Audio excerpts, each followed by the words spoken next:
Hello friends, welcome to our channel. আমাদের চ্যানেলে কিন্তু তোমাদের সবাইকে স্বাগত। প্রথমত একটা কথা বলে দিই, তোমরা সবাই জানো প্রাইমারি টেটে কিন্তু অলরেডি আবেদন কিন্তু শুরু হয়ে গেছে। তো সবাই কিন্তু আবেদন করছে। তো এর মধ্যে কিন্তু অনেকের কিন্তু অনেক ভুল ত্রুটি হয়ে যাচ্ছে যে প্রাইমারি যে তোমাদের আবেদনটা, সেই আবেদন করার পরে এবং তোমরা কিন্তু বুঝতে পারছো না যে কি হবে না হবে। তো সেই ডিটেলস নিয়ে কিন্তু অবশ্যই আমরা কিন্তু ভিডিও নিয়ে পুরো চলে এসেছি। পুরো ভিডিওটি কিন্তু প্রথম থেকে লাস্ট অবধি দেখবে, তাহলে আশা করি তোমাদের কিছু কিছু জায়গায় যে ভুলগুলো আছে সেগুলো কিন্তু আর ভুলগুলো হবে না।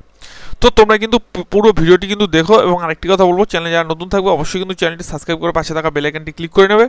এবং যারা অলরেডি কিন্তু তোমরা কিন্তু চ্যানেলটি সাবস্ক্রাইব করেছো তাদের কিন্তু অসংখ্য ধন্যবাদ। তো দেখো, আমরা কিন্তু আসল ভিডিওতে চলে যাই। তো আসল ভিডিওতে দেখো, প্রাইমারি টেটের আবেদনের পর বহু ফর্ম কিন্তু বাতিল। ফর্ম ফিল আপের আগে কিন্তু দেখুন কি কারণে বাতিল হতে পারে টেটের ফর্ম। তো আমরা কিন্তু আজকে সম্পূর্ণ ভিডিওটা কিন্তু দেখব। তো দেখো, গত 14ই অক্টোবর থেকে কিন্তু শুরু হয়ে গেছে পশ্চিমবঙ্গে প্রাইমারি টেটের ফর্ম ফিল আপ।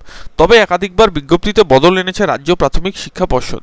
তাই বিজ্ঞপ্তির প্রত্যেকটি নির্দেশিকা ভালোভাবে জেনে সঠিক নিয়মে মেনে আবেদন না করলে কিন্তু পরবর্তীতে চাকরি পেতেও কিন্তু সেক্ষেত্রে অনেক কিন্তু সমস্যার উদয় হতে পারে।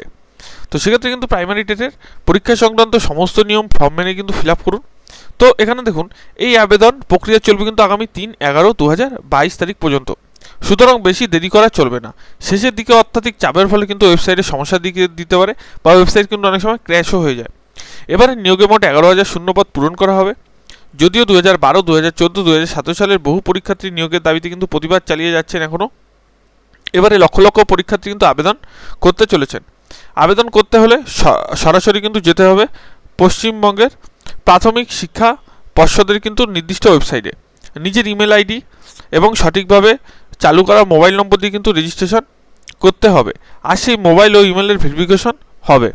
তারপর দেখুন, এরপর স্টার চিহ্নিত, মানে যেই ঘরগুলোতে স্টার থাকবে, ঠিক আছে, যেই ঘরগুলিতে অবশ্যই কিন্তু পূরণ করতে হবে। মানে স্টার মার্ক যেই ঘরে থাকবে, একটা দেখবে লাস্ট স্টার দেওয়া থাকে, ওগুলো কিন্তু পূরণ করতে হবেই হবে, ঠিক আছে, ওগুলো না করলে কিন্তু হবে না। আর প্রত্যেকটি তথ্য দিতে হবে সঠিক ও নির্মূলভাবে, কারণ একবার অনলাইনে সাবমিট হয়ে গেলে আর কিছু করার কিন্তু থাকবে না। ইতিমধ্যে জানা গিয়েছে অনেকেরই ফাইনাল সাবমিটে করতে সমস্যা হচ্ছে, তাই সঠিক নিয়ম মেনে তারপর কিন্তু ফর্মটি ফিল আপ করুন। তারপর দেখুন, আবেদনপত্রের পার্মানেন্ট অ্যাড্রেস এবং পোস্টাল অ্যাড্রেসের ক্ষেত্রে কিন্তু হাউস নম্বর এবং ব্লক এর ক্ষেত্রে কিন্তু কিছু না দিলেও চলবে, কারণ এই বিষয়ে অনেকেরই চিন্তিত ছিলেন। উপরোক্ত ঘরগুলিতে স্টার চিহ্নিত করা নেই, সুতরাং ওটি ম্যান্ডেটরি নয়, তবে সম্পূর্ণ ঠিকানা কিন্তু দেওয়াটা কিন্তু ঠিক হবে।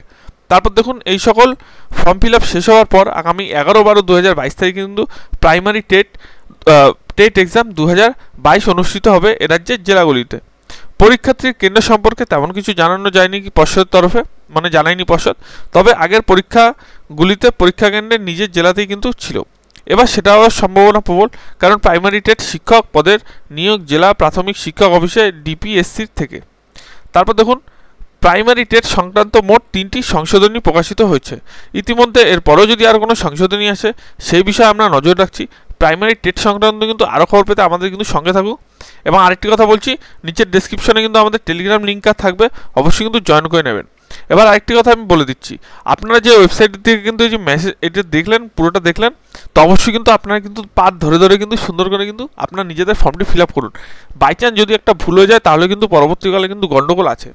এবার দেখুন, অনেকে কিন্তু কাস্ট সার্টিফিকেট নিয়ে সমস্যা হচ্ছিল যে তারা কিন্তু সাবমিট করতে বা আপলোড করতে পারছেন না। সেক্ষেত্রে কিন্তু আপনারা কিন্তু যেটা এখন দেওয়া নেই, ঠিক আছে, সেটা তো আপলোড করার দরকার নেই। যদি আপলোড করার অপশান আসে তাহলে আপলোড করবেন, যদি না থাকে আপনার কাছে আসল কাস্ট সার্টিফিকেট থাকাটা কিন্তু দরকার, ঠিক আছে, এবং সেটি কিন্তু অবশ্যই কিন্তু দেবেন। তো দেখুন, ভিডিওটি কেমন লাগলো অবশ্যই বলবেন, ভালো লাগলো অবশ্যই চ্যানেলটি সাবস্ক্রাইব করে পাশে থাকা বেল আইকনটি ক্লিক করবেন।